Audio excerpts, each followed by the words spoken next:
All right, I've got my setup for the bread lab.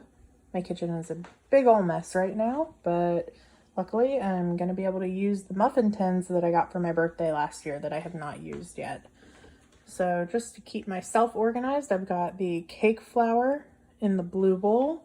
I've got the bread flour in the green bowl. I've got the wet ingredients right here. This is just for one of them. So I'm gonna pour that in, and then I'm gonna do it again and pour it in there. And then I will start the mixing.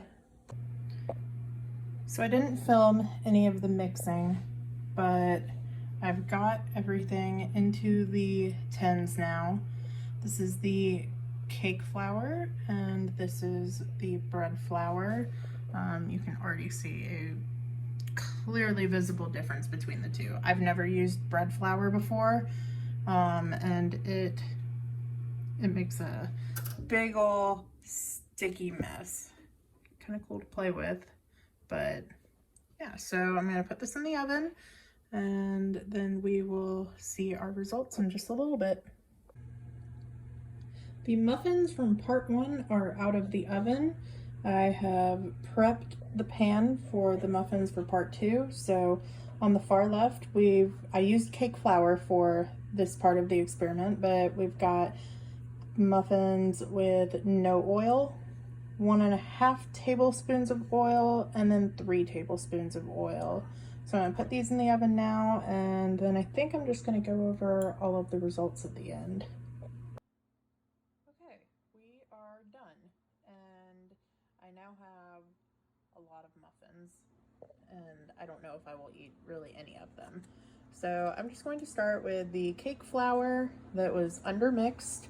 Obviously you can see like the whole first row, the whole first row is the undermixed row of muffins, and like they are a little bit more textured on the top of them. You can see that the bread flour muffins, they look kind of like a Red Lobster biscuit, whereas the cake flour ones look more like a conventional muffin. But I'm just going to take one of each. Let's see. 1, 2, 3.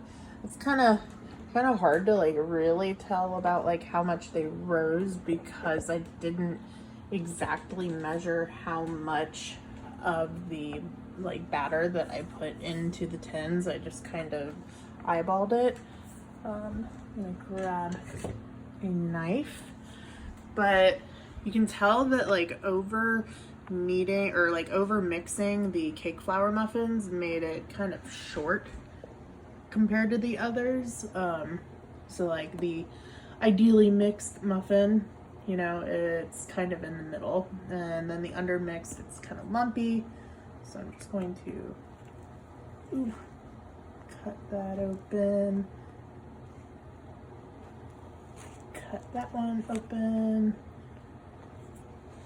and then cut this one open. All right.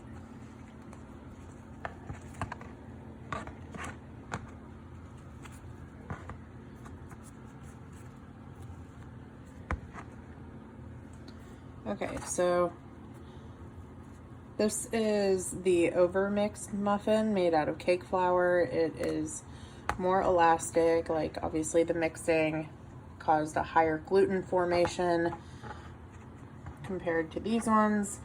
The undermixed muffin, it's a little bit,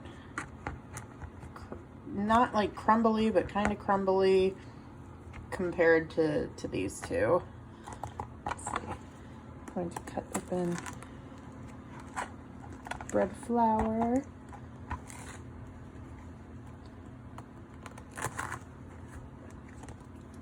Let's see. Also, the bread flour muffins have a much like harder exterior to them. Let's see. So, just looks like bread. Ooh. Okay, so You can see that the undermixed ones, they, it's pretty like consistent all the way through as far as like texture or like appearance of the texture, but then you can see there are these pockets of air in the overmixed ones. Like, huh, that's kind of cool. I really don't want to eat these, but I might have a bite. All right. The last part of the experiment is using the cake flour and making muffins, but with different types of oil. So this is the muffin that was made with no oil. You can see there are some holes on the top and it's got some cracking. The rise seems decent, but yeah, it looks like it didn't rise as much as the other two. And then the interior, you've got some tunneling, but overall, I mean, it just kind of looks like a muffin. And then this is the one with 1.5 tablespoons of oil. It's got a nice peak on the top. It's got some cracking, but it's not like to the same extent that the cracking for the no oil muffin was. Then the inside of it, let's see, compared to that one, I mean, less tunneling. I don't know, it looks more like a solid piece, like it facilitated the gluten formation by having the oil in it. And then this is the third muffin that had 3 tablespoons of oil put in it.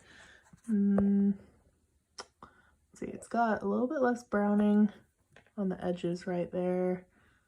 I feel like it didn't rise quite as much, but that could also be a margin of error with like how much I put in the muffin tin.